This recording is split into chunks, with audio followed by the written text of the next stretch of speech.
Whether it's the regular season or the off-season, we have you covered as we give you the best Tennessee Titans and NFL news and insight that a fan could ask for. You're watching the Titan Upload Network.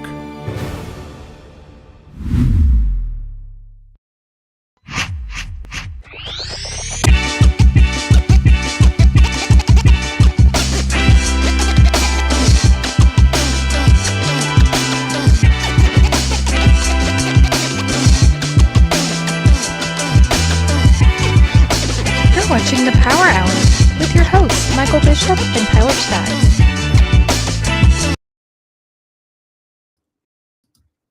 The Power Hour is on the air, live streaming on YouTube, Facebook, X, and Twitch. I'm your host, Michael Bishop, and as always, thank you for joining us on this fine Monday evening. We've got a jam-packed show for you guys, and I'm excited for you, especially the way OTAs played out last week, the big Super Bowl news, which we'll talk about shortly. But I got to get my co-host and my partner in crime, Tyler Staggs, in here. Tyler, as always, good seeing you. Happy Monday. And we got a major story to talk about, because if you watched last week's show, which I'm sure most of you have, Tyler had to exit very quickly and very suddenly before we finished up the show. And I'm sure a lot of you had your questions. So, Tyler, we've already debriefed on this, but I'm very excited to share this story, because this is nothing you possibly could have comprehended of why you had to exit the show. So tell us what happened last Monday as I set the narrative up for you to tell your tale. So definitely a very interesting way to have to jump out of the show last week. I had to shoot you over a text right quick and be like, hey, sorry, but I got to go. My wife texted me last week and told me that there was a dead snake that I needed to take care of. And I'm like, okay. So, I message her back and I'm asking her, where's this snake at? Just because, even though it's, she's saying it's dead at the time, I'm like, I still want to know, is this thing somehow ended up in the house and died, or what? Because if so, there's still a problem in itself there of how it got in the house. And then, but I'm like, I can take care of that after the show. No worries. Well, then I get a message and she says, hang on, it's not dead. It's moving right now. So I'm like, oh, okay. Change of plans here. I am going to have to go take care of this, because I do not want this thing getting somewhere in the house where we cannot find it. Now, granted, I will go ahead and say this. It was just a black snake. So, lucky there. It's not a venomous snake, anything like that. But it's still, having young girls in the house, I don't want this snake in the house. If it's outside, okay, that's fine. Do your thing outside. Don't want you inside. But, I'm getting ready to hop out. And in the time that I'm getting ready to hop out, my wife sends me another text that she's going to try and get it.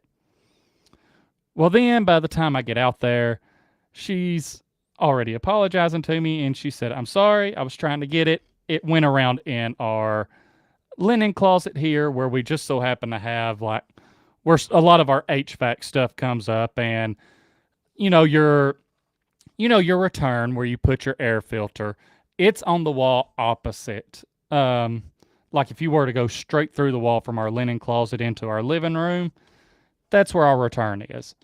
So, but back behind the return there, you just have open space where it can go under the house. And I'm like, man, it's done went in this small linen closet. No telling where this thing's going to get around to. So we're trying to look for it. And which she had also sent, a message to my parents about it. And while I'm looking around trying to see if I can maybe spot where this thing is and trying to clean the bottom of the linen closet out some, okay, maybe he's just gotten comfy in here, hiding under something. I can move it, still get him. My dad ends up showing up. He's, helping us out, looking for it. We're taking videos around this big HVAC thing in our linen closet, trying to see if it's on the other side. Not finding it, and we're like, it had to have gone back down in this opening. Well, thankfully, in one of my wife's videos, we're able to see where she kind of videos down in the hole some. Yeah, he's kind of tucked away up in that hole. So we're trying different things. We have like one of those little claw grabbers, trying to get that in there. It's like not long enough or too big to fit in the hole. So we're finding like a clothes hanger to where we can maybe try and get a hold of this thing, get it out. Well, then it disappears. All right. So we kind of back up and we're like, maybe making a little noise, see if it'll come out so we can grab it. Nope. We're like, all right. Well, new game plan. What we're going to do is just shut this linen closet door. We're going to stuff a towel up under the bottom so that it cannot get out. And if anything, it's just contained to the linen closet. Because my oldest daughter, 4 years old, has autism. Don't want this thing crawling around in the house, her stumbling up on it, or it somehow getting in her bed, cuddling up with her. Yeah, don't need that freak out. I just, one thing at a time here. So, all right, it'll be trapped in there. So now, again, black snake, I don't mind having black snakes around because, one, helping with the mice. Two, I've seen them keep venomous snakes away. No problem with that, especially with the 2 young girls. If they keep those away, hey, I'm fine with that. But can't have you in the house, buddy. So, we had to put a couple of sticky traps down, a couple glue traps down, because if it comes back in the house, we got to keep it from just wandering around the house. So maybe he stays under the house. Maybe however he got under the house, he leaves that way and stays away from them. But yeah, that's basically what happened last week. So obviously very eventful for you last Monday. And let me just say, even if though black snakes do tend to keep venomous snakes away, mothballs will do the same thing. So just throwing that out there. I'd rather have no snakes than one snake. So right. But hopefully you get them. Hopefully it gets out of the house. You definitely don't need that kind of headache. So the glue traps, do your thing. They're pretty steady anyway. So regardless, you definitely had your plate full last Monday. Hopefully the situation will get itself handled. Best of luck to you on your endeavor. Ugh, the Indiana Jones. Ugh, I can't stand that thought. Ugh. Well, and like I told you before the show, I am not a fan of snakes. And I worked at the state park here in my hometown and ended up, they had a couple snakes that they kept in the office. One was just like a corn snake, and then a black snake ended up being brought in. The corn snake was really chill. And, I held it a few times because, hey, trying to face your fears, trying to get over it a little bit. The black snake I kind of stayed away from just because he wasn't as necessarily tame. But one summer when I was working down at the boat dock, the person that I was working with, we were working the free fishing day, and she ended up coming up behind me while I'm signing people up and laid that black snake around my neck. So no.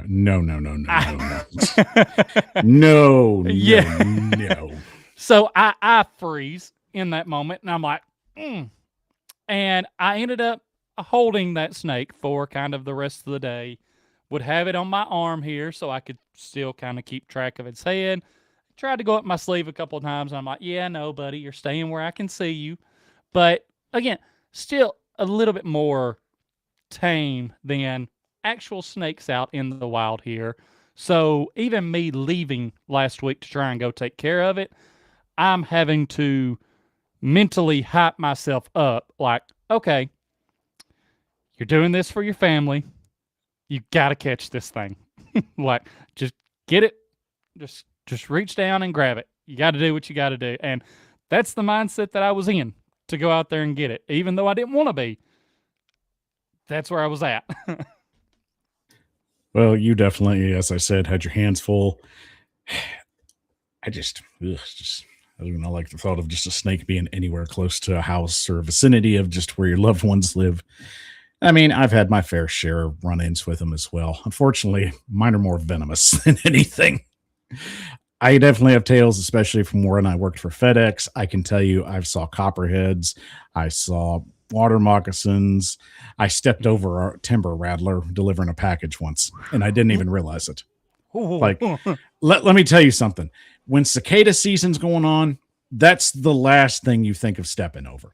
So I will advise you, if you're in the woods anywhere, mind where you walk, because trust me, it's easy to misinterpret any of those sounds. So believe me, I lunged maybe about 20 feet from where that spot was to the road. Don't blame you. I would never want to do that again. I wouldn't wish that on anybody. But we're not here to talk about reptiles of the creepy crawly variety. We're here to talk about ball and Titans ball as well. But of course, we got some big news to hit on as well, Tyler, because last week, the city of Nashville got one of its biggest news drops probably ever. So let's start right there. What do you say? Let's do it. Hitting it out with the Power Hour. Joining me, of course, Tyler Staggs, and I'm your host, Michael Bishop. Let's hit into the kickoff right now. And here's the kick.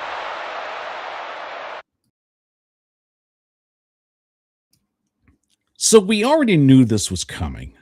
By Monday, we were talking about this. This was all but official, except an announcement.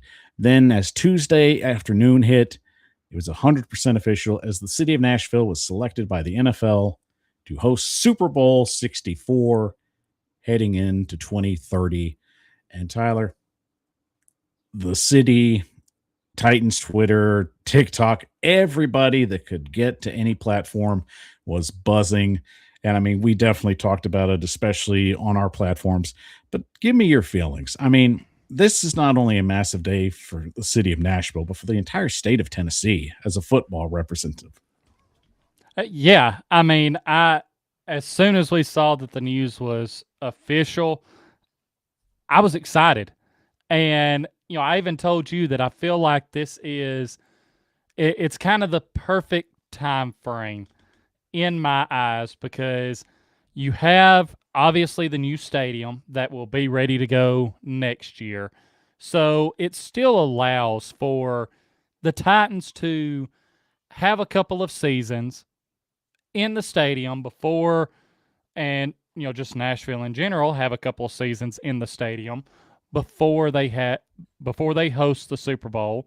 And I feel like that also gives them a chance to make sure that they have all the kinks worked out.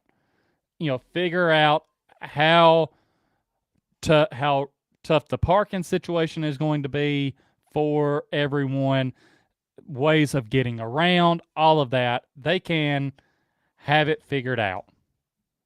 And so I just feel like it's the perfect timing. And yeah, the biggest thing was I'm excited, because I'm like, we're finally getting a Super Bowl in Nashville. And also, this opens the door for so many other things with Nissan Stadium. As we've talked about before, like, hey, there's a reason why the Titans wanted to go with this enclosed stadium, so you can have a Super Bowl, so you can have like the college football playoffs and college basketball, all of that. And now this is the first major step, the first commitment to it. So now, and I said college football playoffs, but I meant like the SEC championship game, things like that. All these things that can file in to that stadium now and bring in more revenue to the city of Nashville. Yeah, I mean, exactly. It's a situation where Nashville understands that sports and tourism definitely go hand in hand. It's understandable that they want to capitalize on this, and getting the Super Bowl, I think, was even bigger than Nashville gaining WrestleMania, because honestly, that sets the stage going forward with these other events to potentially look at Nashville going forward. And of course, It's going to happen quick. Most everybody usually lines up. I would expect college football and then college basketball to line up and try and get their championship game in there. And the NHL could very well be another option with the stadium series. There's countless possibilities with this. And I mean, the Super Bowl being arguably the largest stage in the world, especially for our sport, this is very much a intriguing proposition that's going to give the city of Nashville and, of course, that new stadium many opportunities. So let me ask you this, Tyler. I really think that this narrative's good. Now that the date's set, officially it's going to move forward into 2030. Nashville wants to be the Super Bowl that people remember. And, I'm sure every city can say that statement and just kind of push that narrative. What can we do different that's going to really set us apart from any other venue, like in New Orleans or Miami or in LA or even Vegas right now? Oh man, that's a good question and something that I haven't completely thought about yet, but I feel like, as far as what we can do different, I mean, I think it's just the experience of Nashville. Like, yes, all these other places have things that make them unique, but I really think, especially with it just being across the river there, like having Broadway and finding, and this is where kind of I guess, transportation and stuff comes in a little bit more as well. Just finding an easier way to get people, like if they want to go to Broadway, over there, if they want, if they're coming to the stadium, getting over there easier, getting back to their hotels, wherever they're staying. But I think, because we know with the draft, we talk about how amazing like the draft was in Nashville and how Nashville kind of reset the standard for it, I felt like.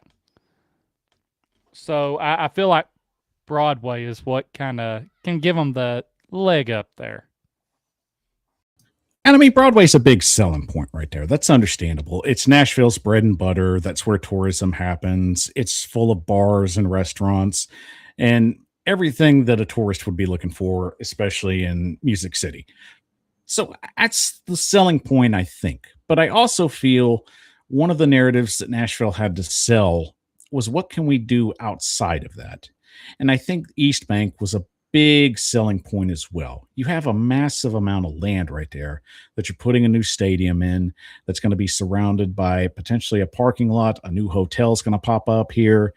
But I mean, there's other opportunities there that they could expand it to a major neighborhood, Tyler. I mean, you could potentially see something like most old school baseball teams build a neighborhood around a ballpark. And I mean, this could be an opportunity for the Titans to give just a little bit of Southern flair and build an existing neighborhood with affordable housing and parks and restaurants and businesses around a stadium, and it be its own thing. I mean, Broadway will always be Broadway, but East Bank has an opportunity to be completely something entirely different instead of just a parking lot.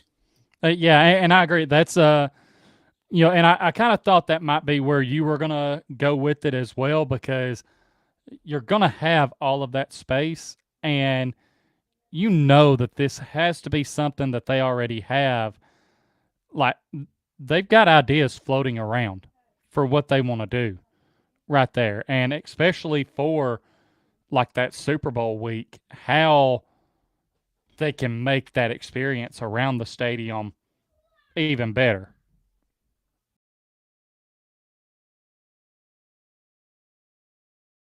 So I feel also it's important to bring this up, especially with existing cities that have already hosted a Super Bowl. You need to be prepared with everything that's going to come with it. Tennessee's had some practice with the draft in 2019. Thing is, that's almost nearly close to a decade ago, Tyler. So, I mean, you're bringing in a massive capacity crowd times to about at least 50 from what was coming in on the draft. So what does Nashville need to do for the next 5-year period to get ready for that event? Uh, it's something that I've already mentioned, but I'm gonna keep going back to it because as someone who has, like, obviously, as a season ticket member, been to several games, trying to leave several games, they got to find a way to have some better transportation around there. Like, I feel like that over the next 5 years, that's what they have to really figure out. And because, especially with where the stadium is located at, like, just going to the stadium now, like, when we went for the draft party, the interstates to get in there were just so jam packed and congested, and so I feel like you got to find a better way to improve the transportation. And I'm glad you bring that up because I really felt like this should have been tied in with the stadium to potentially just improve, the mobility situation going into that area. I felt a small in-city rail system that could have expanded out to even smaller towns. That would have made Nashville a little more even better at just consistently moving people around. And it would have been a more affordable way to potentially give people a chance to travel through the city without driving. Because as we know, it's not exactly driver friendly in Nashville. Exactly. And, that was something that you had mentioned to me, and I was like, yeah, that makes sense. And it's because I'll put it this way. There were times when leaving games, because, we talked about how hard it is to drive around Nashville. There would be times leaving games where we couldn't get out of the parking garage that we were in for almost an hour after we got to our vehicle. And do you think during Super Bowl week, people are going to want to have to be dealing with that? No. They're like that. No. That's if it doesn't get improved before 2030, that is going to be the biggest gripe that people have with Nashville hosting the Super Bowl is the traffic around it and how hard it is to get around.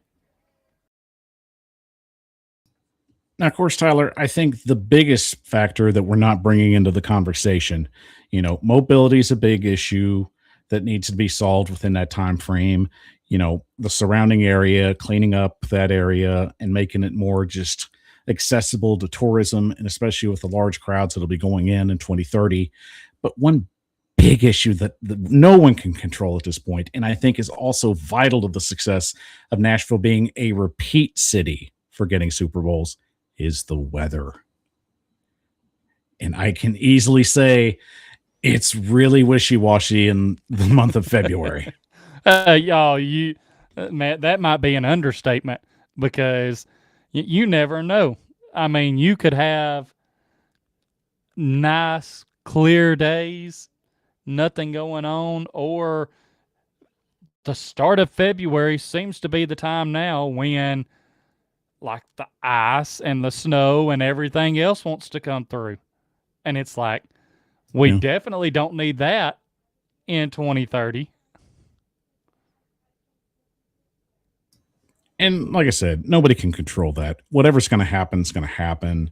And especially, that's just the case. It's just if the weather can hold off and if you can at least just have those nice, low 50-degree days where you wear a jacket and it's about, low 30s, high 30s, that's doable. People can dress accordingly as they travel.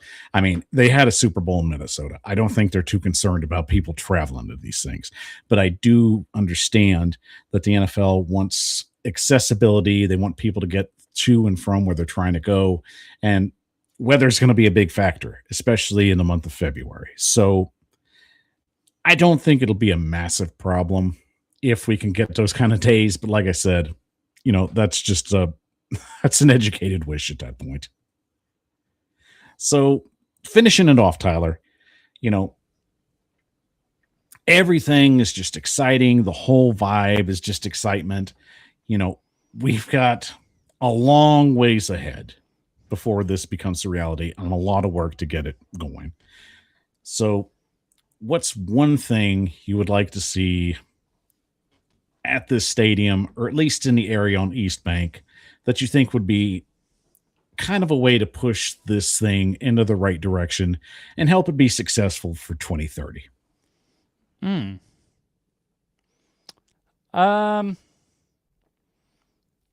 Honestly, something that I think could help push it forward for 2030 and that I think would just be, good to have is, I think if the Titans were to just put up, it doesn't have to be just a massive building, but we know how it is with the Super Bowl, with the week leading up to it. You have the media row, all of that going on.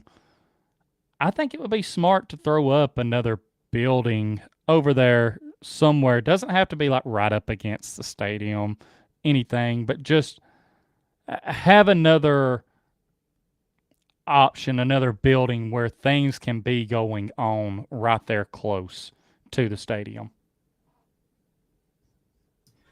Yeah, with Media Row, you want somewhere where accessibility is going to be key. I expect a massive amount of shows to potentially set up shop in Broadway, but you're trying to sell East Bank as well, because that's going to be the big happening scene. You're closer to the action.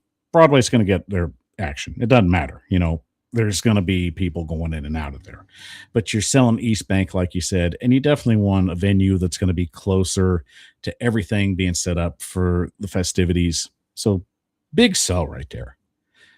But I guess I fibbed a little. I kind of want to end the show. I want to end this segment on this question because I know we'll get a little feedback on this. Which would you hate worse? Oh, gosh. Would you rather the Ravens play in this Super Bowl, or would you rather have one of the AFC South rivals play in this Super Bowl? Ravens. As much as I cannot stand the Ratbirds, the amount of talk that we would have to hear from Colts, Jaguars, or Texans fans, God forbid, would be insufferable. Again, the rivalry with the Ravens, yes, it's there, but let's face, it's not like if the Ravens were playing in it. The Titans aren't necessarily the first team right now that they're going to be kind of pointing fingers at and laughing.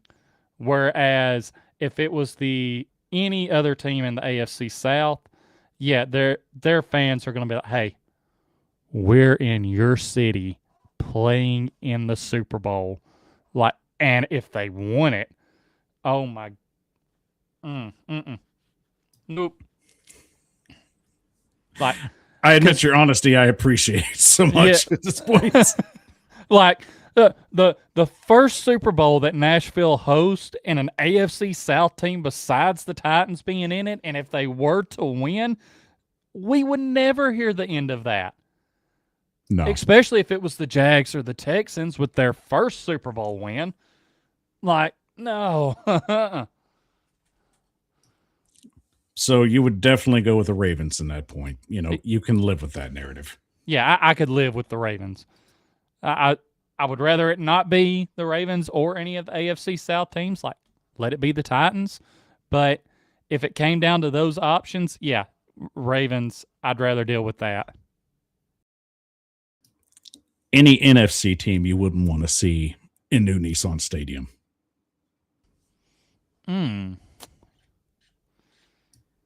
As of right now, the Giants. Fair enough. I mean, I'd go with the Rams, but that's just more personal on my take. Yeah, Rams is up there too for sure. But just if we're going off some rivalries right now, Giants fans running their mouth a lot. So yeah, Giants. You know what? I can't end this segment on that. I got to leave it on a higher note. So we went the nightmare scenario. So let's go dream scenario. We already know who you're going to choose as we know who you're going to choose as the AFC representative. Who would you like to see the Titans play in the Super Bowl? Well, let's full circle moment here. The Rams. Let's get our get back. I wouldn't mind that, but I already think Matthew Stafford would be long gone, and Ty Simpson's a hard sell. True. I'm not gonna throw the kid under the bus, but at the same time, it's like I think with Stafford gone, there's no guarantee. Moving on with Ty Simpson, we'll see.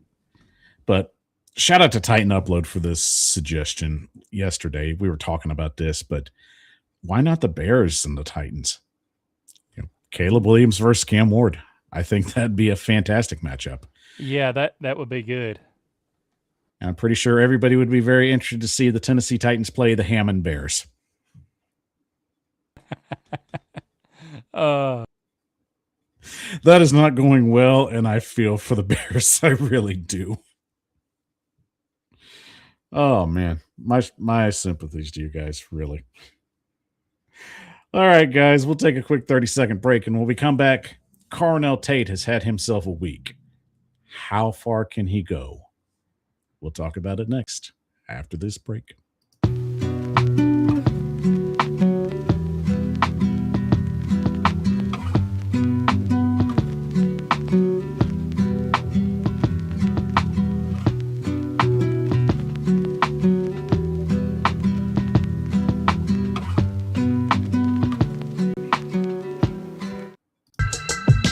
Watching the Power Hour with your hosts, Michael Bishop and Tyler Staggs. The Power Hour is on the air.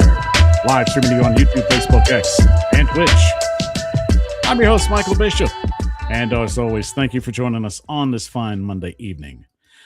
Guys, you have been phenomenal. You always show up and show out for us every Monday night, and we always appreciate that you do. So, as always, all our love and a hearty salute to you as you show up for us. And don't forget, if you love the show, help it grow. Follow us on all our social media platforms at the Power Hour 615. And don't forget to follow the AFC South Roundtable on Roundtable Sports, which will be putting out shows every Tuesday. We are going to have a massive 2026 season. And of course, we can't have these shows without your guys' support. So make sure you show up for us and keep watching every week.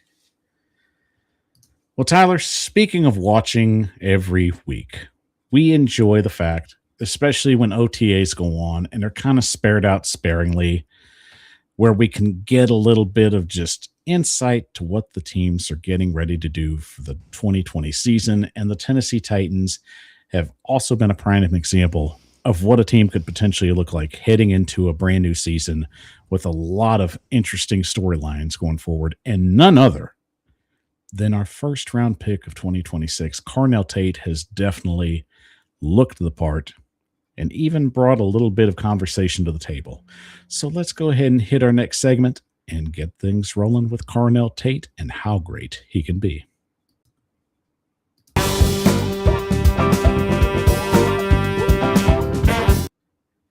As I said, OTAs, it's basically the gathering with a lot of individuals where you try and work things out before training camp starts rolling around and get the feel of how to run in an NFL offense or defense. And CARNELL Tate has definitely had all eyes on him. It's going to be, what is he going to do? Can he live up to the hype? And of course, Tyler, you kind of want to take things with a grain of sand because it's easy to get a little bit intimidated with Traylon Burke's situation and think that could potentially happen once again. But I can assure you right now, Tyler, that looking at what Carnell Tate has done in just last week, there's a lot to be excited about. So tell us in your own words, what is Carnell Tate doing that is setting himself up for success that his previous predecessors failed at? Yeah, so for one, and I did a video on this, and I want to say this is no ill will towards Traylon Burks. Like, want to put that out there. But, I mean, just as Titans fans, how much of a, like, breath of fresh air is this that, like when Traylon Burks first come in, he was dealing with asthma issues at OTAs. Like, having trouble even getting out there. And then you completely flip the script with Carnell Tate, and he's going out and catching 3 touchdowns in the OTA practice that was open to the media. And, we're hearing the biggest thing, and this was something that you and I talked about with Carnell Tate. You look at the drop rate in college, and it was low, extremely low.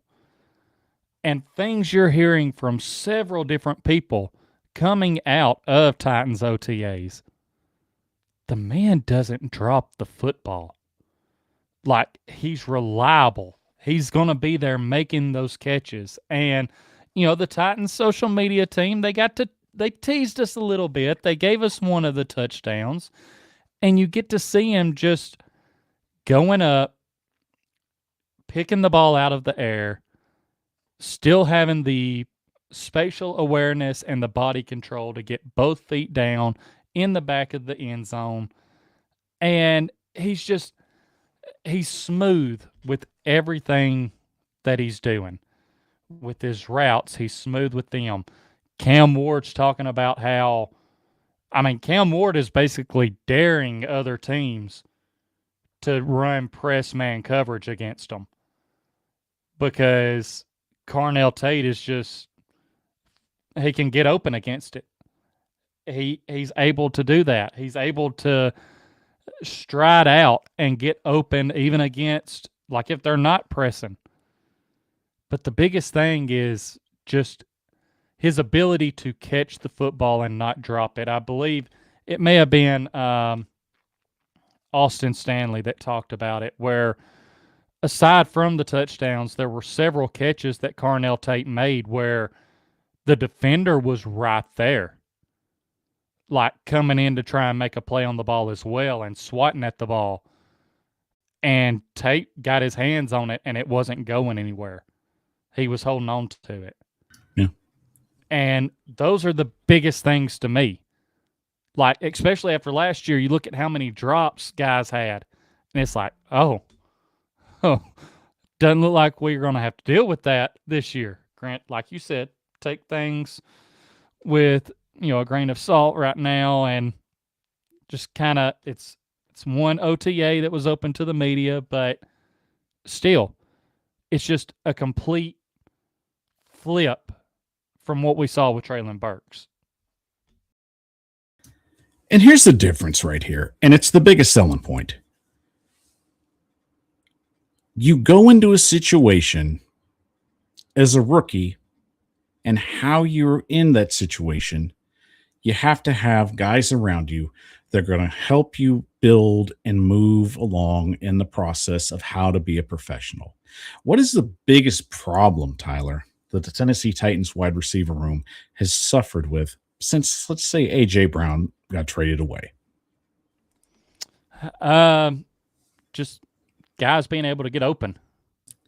It's even deeper than that. It's how to play as a professional football player.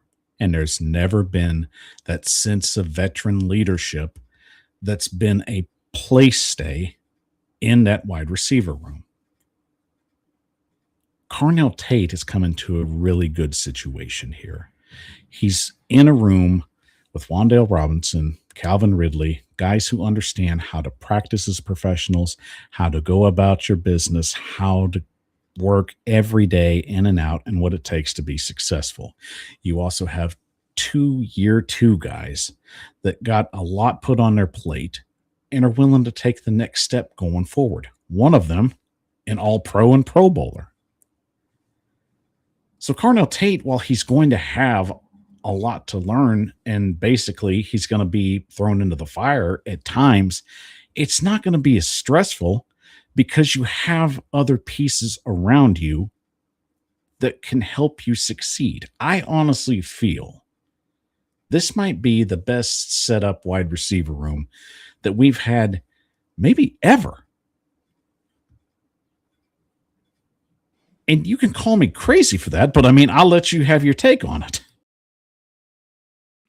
Yeah, I don't disagree.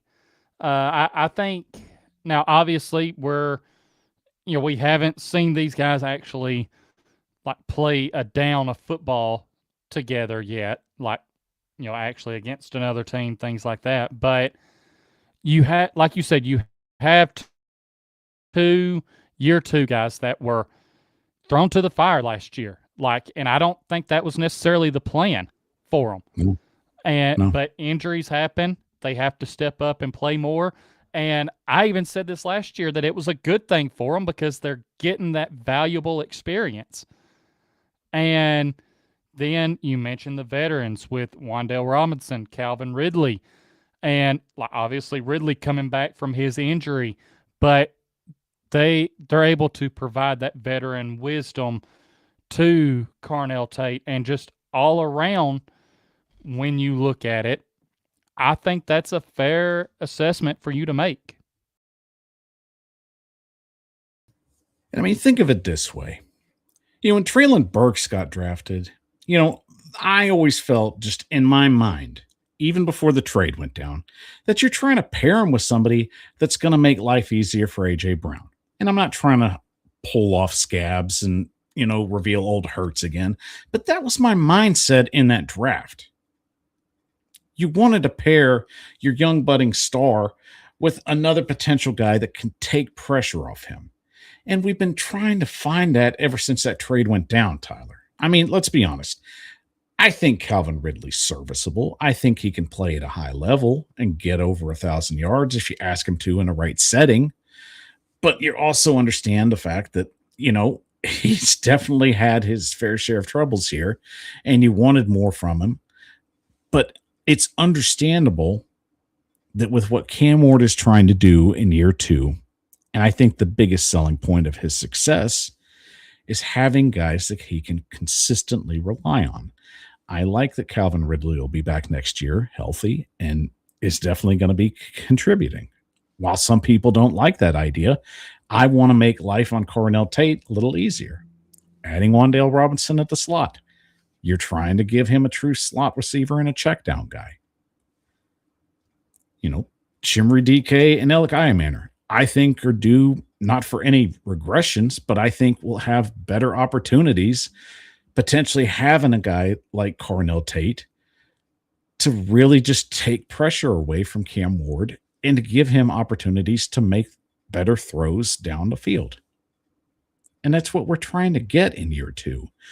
And it was easy to just kind of push Carnell Tate away through the draft process. A lot of people did. We did. I'm not going to say we were looking at him the way we were looking at, Arvell Reese or Jeremiah Love at that point. But I understood that he was still a viable option. And I think one thing that got lost in the whole transition of everything was the 40 time kind of turned a lot of people off.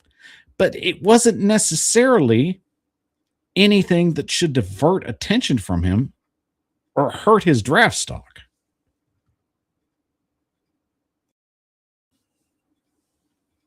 So on that point, Tyler, I mean, can we easily say that maybe Carnell Tate was undervalued in the draft? I think so. I think, like you mentioned, and I'm not going to shy away from it.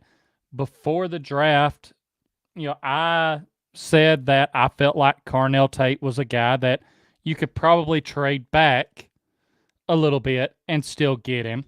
And didn't know how I really felt about him. Like as a top 5 pick, I wasn't necessarily sold on him. But, a lot of people let that 40 time kind of run him down. And then, I felt like this narrative, it was a narrative that I never went with, but saying that he was never the wide receiver 1 on his college team, I can never get behind that argument because, again, when Jeremiah Smith's there, you can throw any receiver in the nation on that Ohio State team, and they're not going to be the number 1. Like, that's just who Jeremiah Smith is. But, I felt like, especially now looking back, CARNELL Tate, definitely kind of undervalued because I felt like out of all the receivers, he was probably the most well-rounded. And honestly, for this Titans team, that's what we needed at this moment. The more well-rounded receiver, the guy who you're not going to have to worry about if he can catch the ball or not, because he's shown that if he gets his hands on it, more times than not, he's bringing it in. And so, I think definitely undervalued. And look, for Jordan Tyson, it's not a diss on him. I think he could be an amazing NFL receiver, and he's in a great situation with the Saints. It's his injuries that were concerning to me, and the Titans didn't need to take a chance on a guy that had a lot of injuries throughout his college career. And that's not me saying he won't succeed. That's just talking about a franchise that had that similar mindset with certain players and took chances when they didn't need to take chances, when they should have been playing smart instead of just putting the whole mortgage payment on one roll. Ergo, I look at what CARNELL Tate has done in OTAs, and it's easy to get excited. It's easy to sell the narrative that he could potentially be that guy that's going to help get Cam Ward to the next echelon of success. And that's fine. We need that kind of hype right now. After the last few years, I don't see anything that could have made me look back and say, wow, I think we were really just kind of undervalued there, because I'd be lying to you, and I know that's the truth. But I also feel guys like CARNELL Tate that have been in a system that's especially wide receiver friendly and have a revolving door of talent. And he was with a guy that obviously could be the first overall pick in maybe last year's draft, this year's draft, or next year's draft, if you picture that. But I also get the sense that I feel like sometimes guys like this, when they get a bigger stage and they become potentially the guy that's going to help carry their quarterback to a higher standard, is why he can be successful. Guys that generally have not had the starlight on them can actually have a chance to shine in a brighter stage. I mean, look at Justin Jefferson. We can argue for the fact that Jamar Chase might have been the better wide receiver at LSU. But look, when you give a guy that's basically kind of in his shadow a bigger stage to be on. Very good point. And to get to this point, Tyler, I think this is going to tie everything together. And of course, this helps sell the excitement. I want him to make mistakes. I want him to drop the ball sometimes. I want him to run a wrong route. I want him to learn. Look, these are rookies. All right. I expect these guys to come in and make mistakes. I expect him to drop a pass here or there. I expect him to run a wrong route. I expect Greg Lewis to be on him. And shout out to the route god. He put out a video today talking about the route drills that were going on with the Titans and Greg Lewis. Look, dude's had his success with other dudes, and that's fine. He can critique. I'm not critiquing him. He's had success. I'm just going to say, though, if I'm going to listen to anybody, I'm probably going to listen to the coach that's been in the league 15 years and has developed players, especially one guy that's arguably one of the fastest wide receivers that's ever played the game. And as I said, it's not a knock on his skill set, but everything that certain people do in certain ways, there's method to madness. What works for me doesn't always work for somebody else.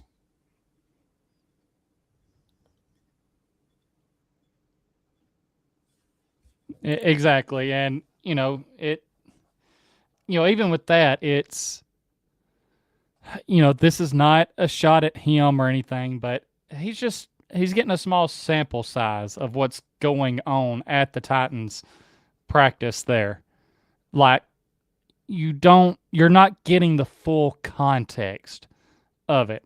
So while it's, and look, this has been a thing with a lot of videos that have come out from Titans practices, even the one where they were doing like the low ball drill with the jugs machine and people are, mocking them for, and I'm like, yeah, like there's a method to the madness here.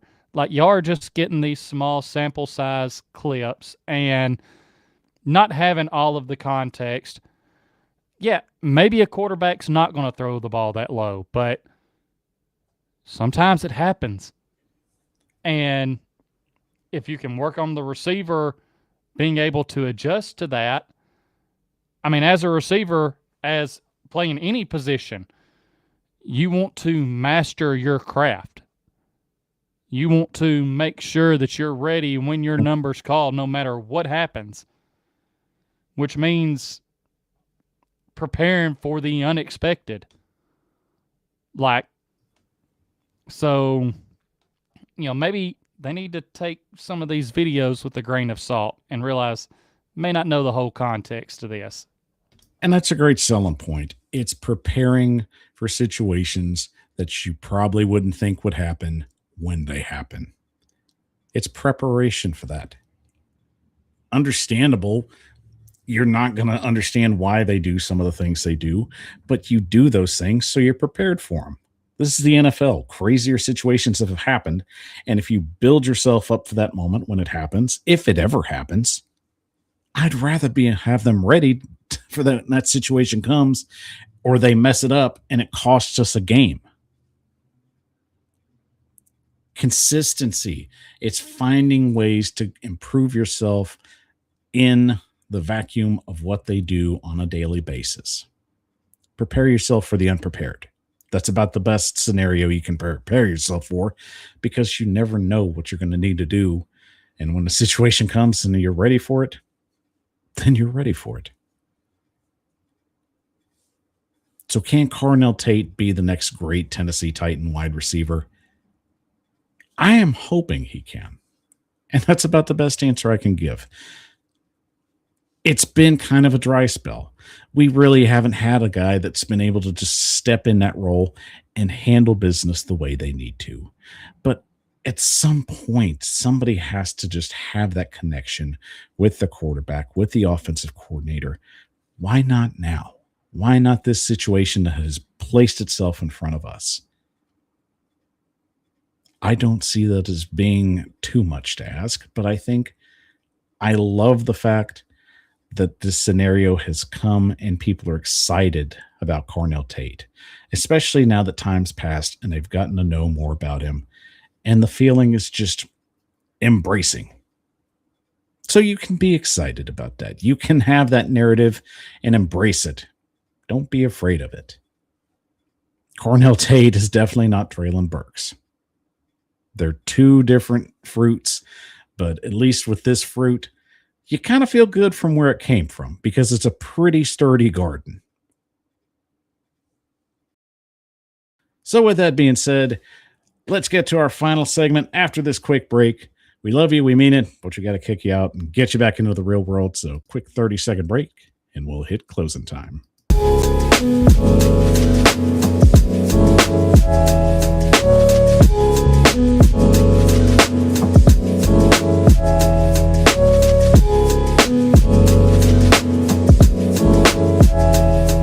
Yeah. Hey, new beginnings on the cusp. Not too old to adjust. Old dog, new tricks. Remember, I was just a pup. Something dirty in my cup. Clean soul, good karma is a must. Still my. You're watching the Power Hour with your hosts, Michael Bishop and Tyler Staggs. The Power Hour is on the air. Live streaming you on YouTube, Facebook, X, and Twitch. I'm your host, Michael Bishop, and as always, thank you for showing up for us on this fine Monday evening. Guys, you show up again, you show out, you give us a lot of comments, you give us thumbs up and shares. I can't thank you any more than I could already. So one more time before we get, well, not even one more time. I haven't even given you the first one. So let me give you the first round of applause for showing up for us. And don't forget, if you love the show, help it grow. Follow us on all our social media platforms at the TitanUploadNetwork.com. And of course, if you love the show, sharing is caring. Make sure you share it out to any Titans fans or NFL fans in general, because we love talking ball at the Titan Upload Network or Roundtable Sports 24/7, 365. We be booming. So make sure you boom along with us. Well, Tyler, we got one more segment to hit. And of course, I think it was one of the biggest questions I think most people are asking after you obtain the Super Bowl. So let's jump in segment number 3 and finish it off the right way. Closing time. Good night, losers. It's the Super Bowl halftime show, of course. And of course, 2030 is going to have many a great option. And of course, I have to ask, and of course, you can add in the comments. So, Tyler, of course, a lot can happen within that time frame before who could be potentially the halftime show act for Super Bowl 64. So I have to ask you, of course, who would you pick? Yeah, and this is something that me and you've already talked about a little bit, and I told you, like, I like all kinds of music, but at my core, what the majority of my playlist is more country music. And Nashville, Music City, you get a lot of the country music there. And man, I put a lot of thought into this, and obviously we're still, 4 years away. And it's, who knows who's going to blow up more big time before then. But right now, I feel like Morgan Wallen could put on one hell of a halftime show. And, just to kind of throw out one name, he's done some songs with Post Malone. So you get Post Malone thrown in there too, who could come up and have some appearances with them during the halftime show. And I mean, the man right now, Morgan Wallen is still selling out stadiums across the nation.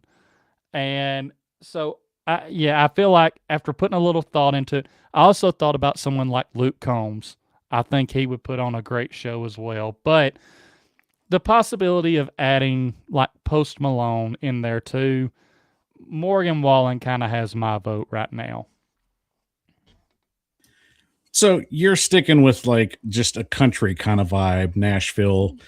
That's the selling point for you. Yeah, a little bit more for me, just kind of personally. And I mean, look, I get it. I am not going to like snub my nose down at like country music because I'm a fan of just any kind of music that anybody likes. And of course, there's some good country artists out there. And I understand Nashville, you would like to tie that in because of the roots. So understandable. But when I think Super Bowl, I think the biggest event in the world, that's not the World Cup, obviously, but for one reoccurring event on television every year, it's the Super Bowl. So I want, in my opinion, an act that I feel sets the stage there.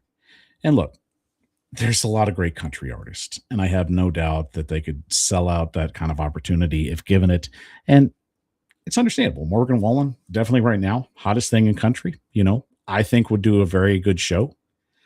I think potentially if you want to go a different direction, if Rock Nation resigns its deal with the NFL, which I think they will, they've been pretty happy with the way things have gone,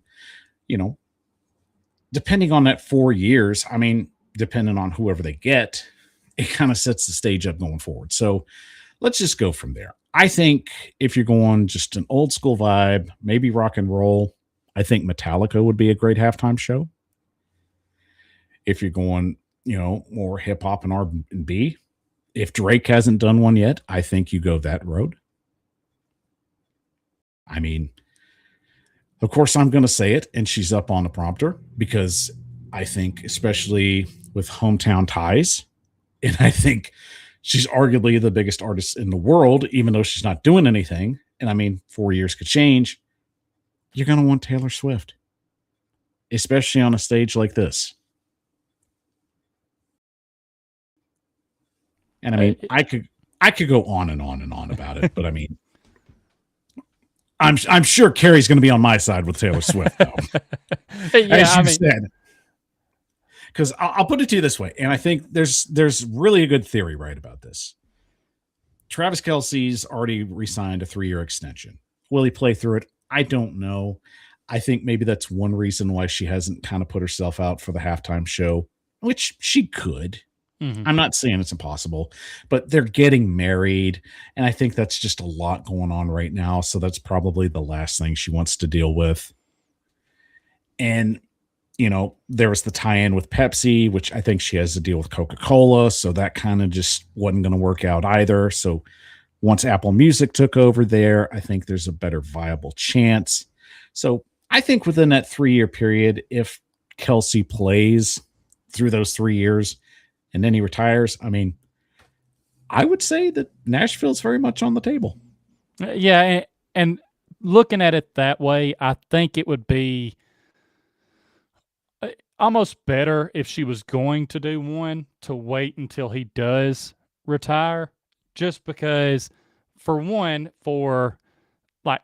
their relationship, say the Chiefs make it back to the Super Bowl, because they always have a good chance of that. Yeah. But she enjoys watching him play.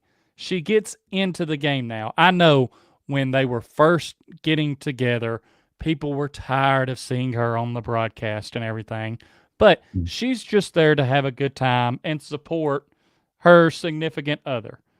And that's what it comes down to. So I feel like if he was still playing, and especially if the Chiefs made it back to the Super Bowl, because, you kind of know these things like way before you get to that point, I don't know that she would enjoy it as much, because she would be wanting to kind of concentrate more on him playing in the game and watching him play.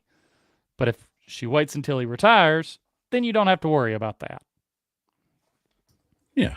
And this conversation could mean nothing. She could probably do it within that time frame, and that's fine. It's whatever. I'm not going to lose any sleep over it, but I think there's a lot of great potential acts out there. And if they wanted to do an all country show, that's fine. But I would really also encourage, you generally want this to be the biggest act on the biggest halftime show stage that you could possibly put out there. And if Taylor hasn't done it, I would push as hard as I can to get her. Yeah, if Nashville wants to claim that they want to put on the best Super Bowl out of any of these cities that have put on one, Taylor Swift's a good way to get your ratings. I don't care who you are. I don't care how you feel about her. The numbers don't lie. And if I'm going off numbers, I want the best act available. Exactly. And like I mentioned to you, it's kind of a full circle moment because, that's where she got her start at. So it's that full circle moment, bringing it back. And, I have no doubt she would put on a great show. I do want to go back. I think Drake is a great shout as well by you. But yeah, if you want the full circle moment, Taylor Swift is definitely a name you have to throw out there. And I mean, it'll be interesting to see how all that plays out. I mean, we've got a long way to go and a lot to do. This is just only talk that we can discuss of just potentially what could happen. I mean, she may already at that point done a halftime show, and fine. But you look at what the NFL did last year, taking a chance with Bad Bunny, and regardless of whatever you feel about it, your political affiliation or whatever, it got numbers. So that's the win right there. And if you're a city trying to host an event and get views, you go with the biggest act available out there.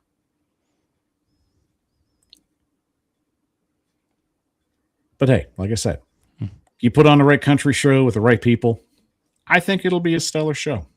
But arguably, we got a long ways to go. And of course, there's a lot to talk about. So we can't talk about it on every show, but eventually we're going to have a good long grace period to discuss it. So I promise you, when we get to that point, it'll be interesting. But thank you guys for joining us on the Power Hour tonight. One more round of applause before we get out of here to you.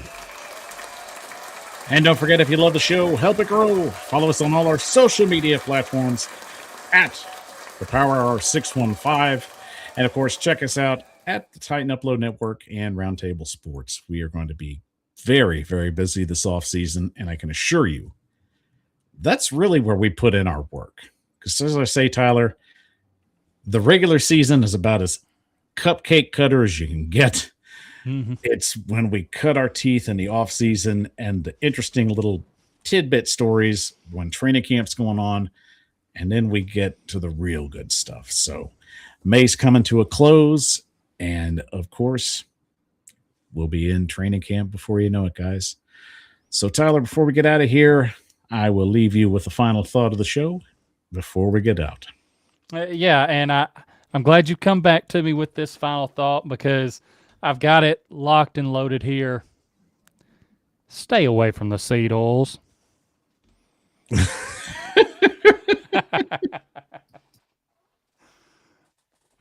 I've never seen so many people angry about seed oils at that point. Let me just put it to you this way. Was it really helping us when we were losing? Exactly. And, Michael, giving the people a little snippet here. I do have a video recorded that I will be sending to you at some point. To put you're already going after big seed oil. But I'm like, why is this? I didn't even plan on doing a video talking about this. Why is it getting blown up? Because ultimately, what it comes down to, Robert Saleh was asked, what have you basically done nutrition-wise to try and help the guys out? We removed the seed oils. Okay, end of story there. Yeah. But no, it's now you get, the Titans don't know who their right guard is, but by gosh, they got rid of seed oils. And yes, I'm talking about a certain someone, but story for another day. That's not even a story in my book. That's just whatever. I'll just be honest with you. At this point, it's like, how many games have we won in the last 2 years? 6. So what the hell are we griping about at this point? I'm ready to strip it down to the studs if we have to. Yeah, exactly. And heaven forbid that we try and help our guys, that Robert Saleh tries to help our guys have better nutrition, recover better, and things like that. Anything to help them out because they're not like us. Their bodies have to perform at the highest level day in and day out.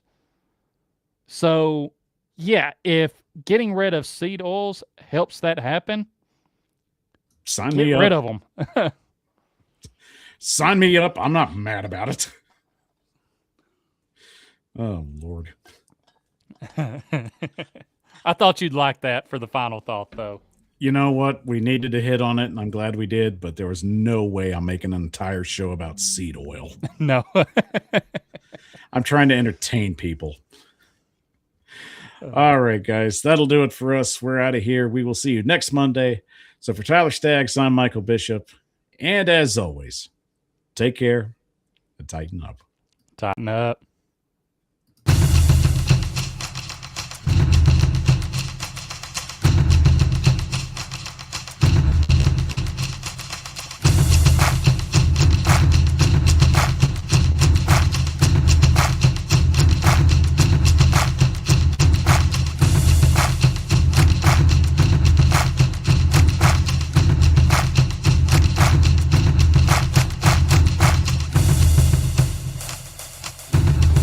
You're watching the Titan Upload Network.